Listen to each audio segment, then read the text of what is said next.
प्रिय विद्यार्थियों नमस्कार।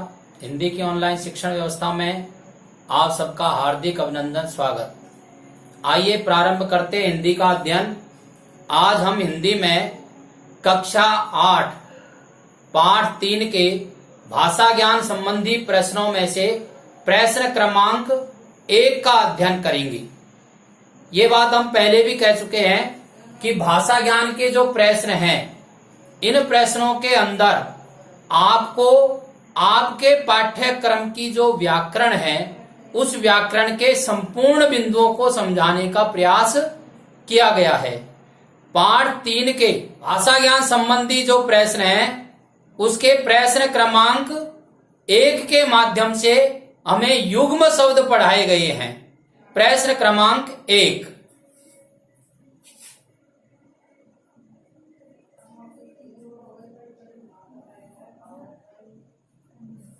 प्रश्न 1 में हमें 3 शब्द दिए गए हैं। एक शब्द है बस, एक शब्द है वस और एक शब्द है बस। इन तीनों शब्दों के भिन्न भिन्न अर्थ हैं। देखिए, समझते हैं।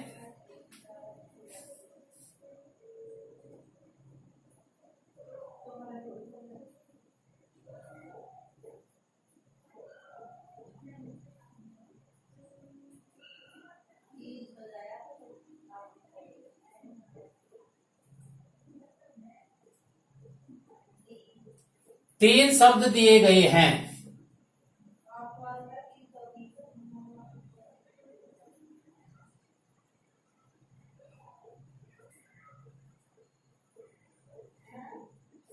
बस, वस और बस।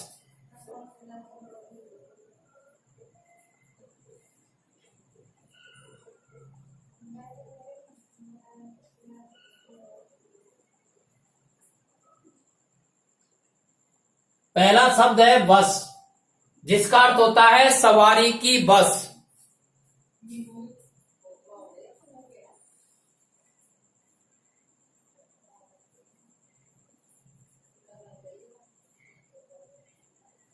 दूसरा शब्द है वश, जिसका अर्थ होता है अधीन।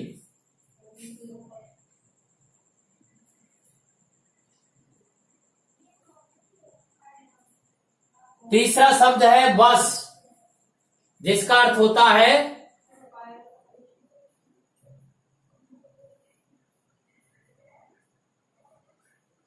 काफी।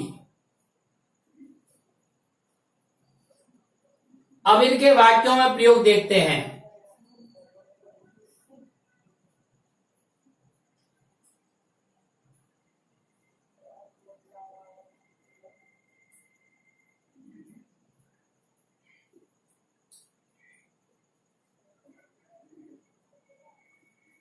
मैं बस से जयपुर जाऊंगा।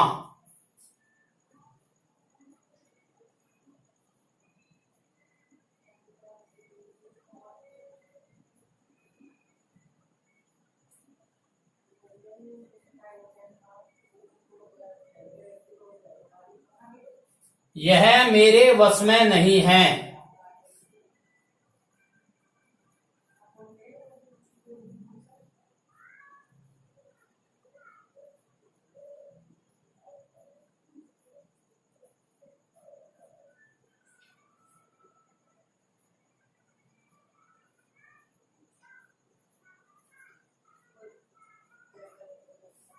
बस भी करो, कब से बोल रहे हो। अब इस प्रश्न के माध्यम से व्याकरण का कौन सा बिंदु हमें समझाया गया है, यह समझने की बात है। तो इस प्रश्न के माध्यम से और व्याकरण का जो बिंदु हमें समझाया गया है, वह है युग्म शब्द। तो आइए इसकी परिभाषा को समझते हैं।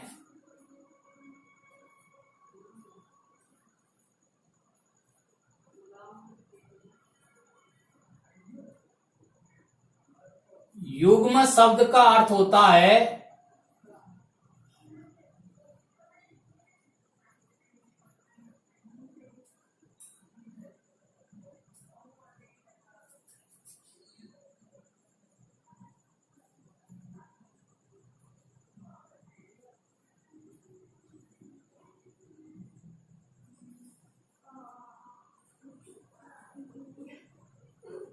जोड़ा,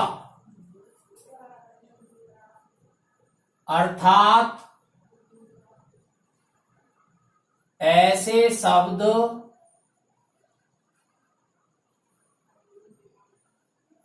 जो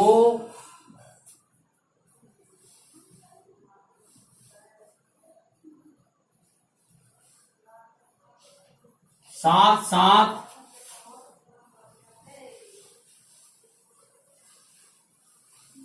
प्रयुक्त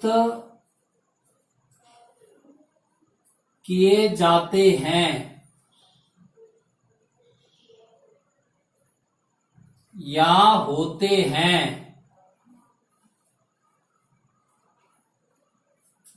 उन्हें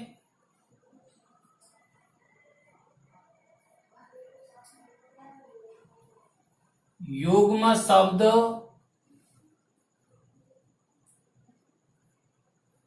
कहते हैं। ऐसे शब्द जो साथ साथ प्रयुक्त किए जाते हैं होते हैं, उन्हें युग्म शब्द कहते हैं। अब ये जो युग्म शब्द होते हैं, ये कुछ ऐसे होते हैं जो समानार्थी होते हैं, कुछ युग्म शब्द ऐसे होते हैं जो विपरीतार्थी होते हैं, कुछ युग्म शब्द ऐसे होते हैं जो भिन्नार्थक होते हैं या निरर्थक होते हैं। इस आधार पर इनके प्रकार किए गए हैं। तो युग्म शब्दों के प्रकार कितने होते हैं, आइए समझते हैं।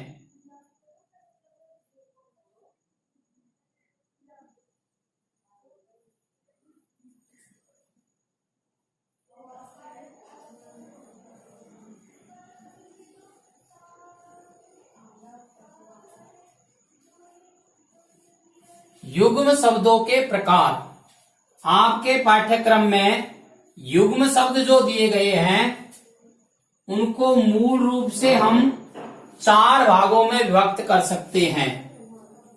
नंबर 1, समानार्थी।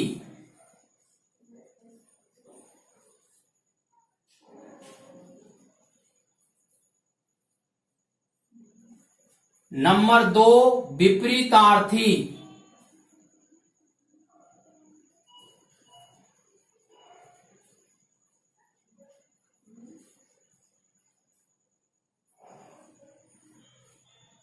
नंबर 3, निरर्थक।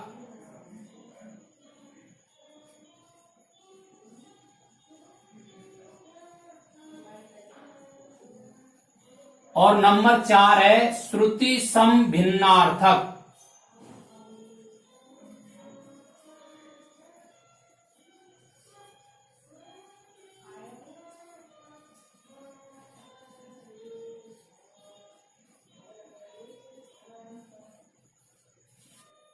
अब जैसे इनके नाम हैं उसी प्रकार की इनकी परिभाषा है। देखिए, पहला है समानार्थी, अर्थात ऐसे युग्म शब्द जो साथ साथ चलते हैं और एक जैसा अर्थ प्रकट करते हैं, उन्हें समानार्थी युग्म शब्द कहते हैं।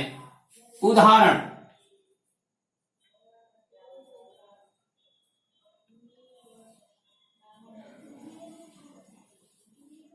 काम काज।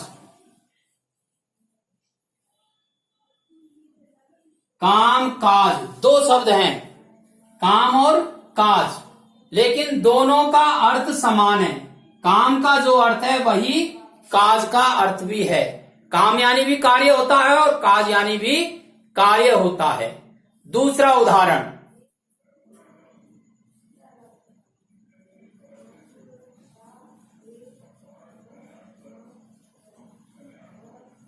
बाल बच्चे।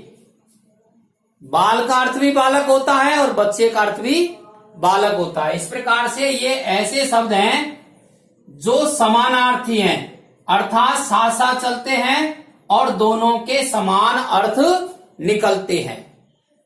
दूसरा प्रकार है विपरीतार्थी, अर्थात ऐसे युग्म शब्द जो विलोम शब्द प्रकट करते हैं, इनको विलोम भी कह सकते हैं।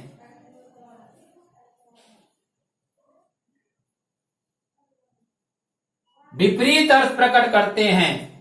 इनके उदाहरण समझिए।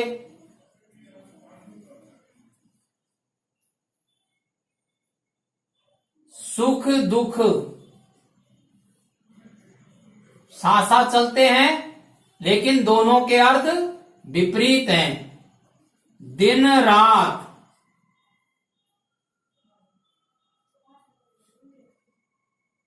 माता पिता,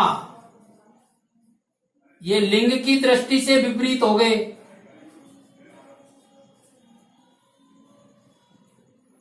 ये इस प्रकार के शब्द हैं जो साथ साथ तो चलते हैं, लेकिन इनके अर्थ एक दूसरे के विपरीत होते हैं। लेन देन,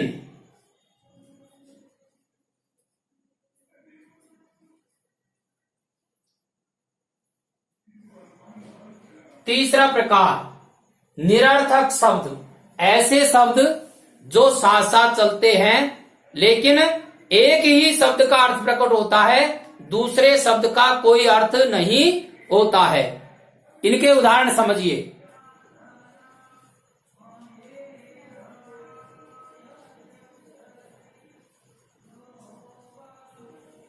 अता पता,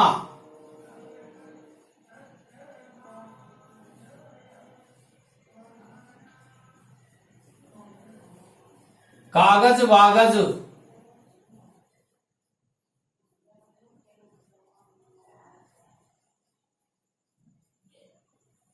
हो हल्ला,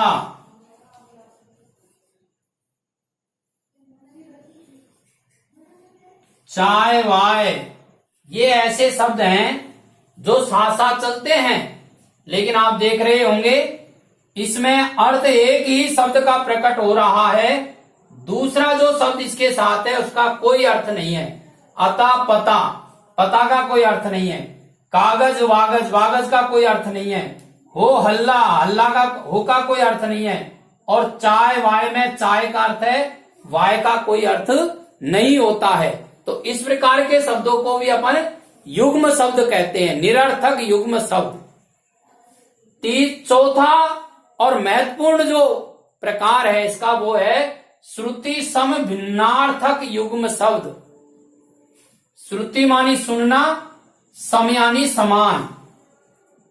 ऐसे युग्म शब्द जो सुनने में एक जैसे लगते हैं, उच्चारण में भी समानता दिखाई देती है, लेकिन भिन्नार्थक होते हैं, अर्थ उनके जो होते हैं वो भिन्न होते हैं। इस प्रकार के युग्म शब्दों को श्रुति भिन्नार्थक युग्म शब्द कहते हैं।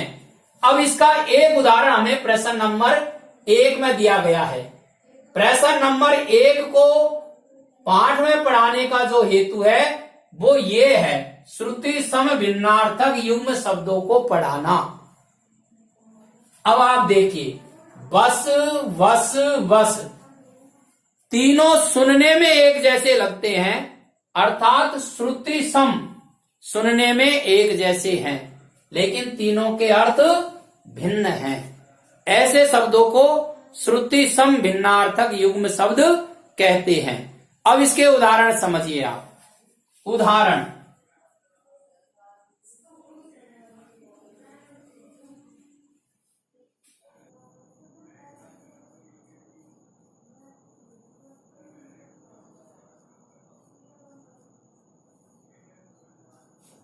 मातृ मात्र, मातृ यानी होता है माता,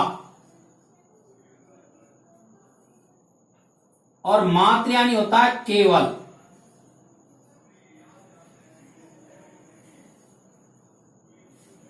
दूसरा उदाहरण देखिए,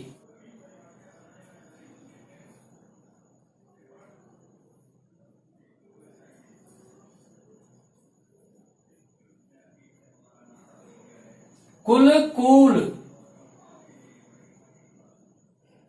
कुल यानी होता है वंश, और कूल यानी होता है किनारा।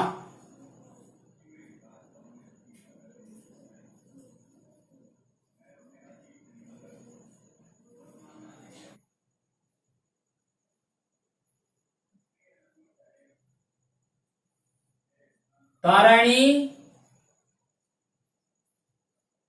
तारणी,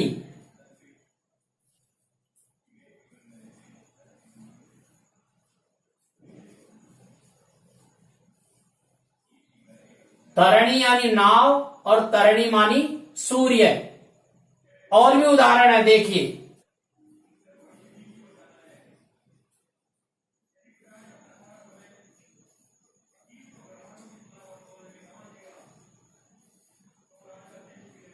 प्रसाद यानी गुरु कृपा,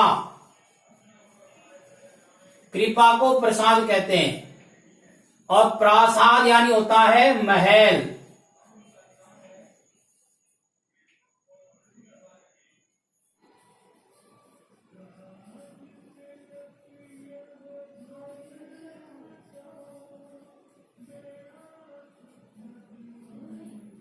और यानी अधिक।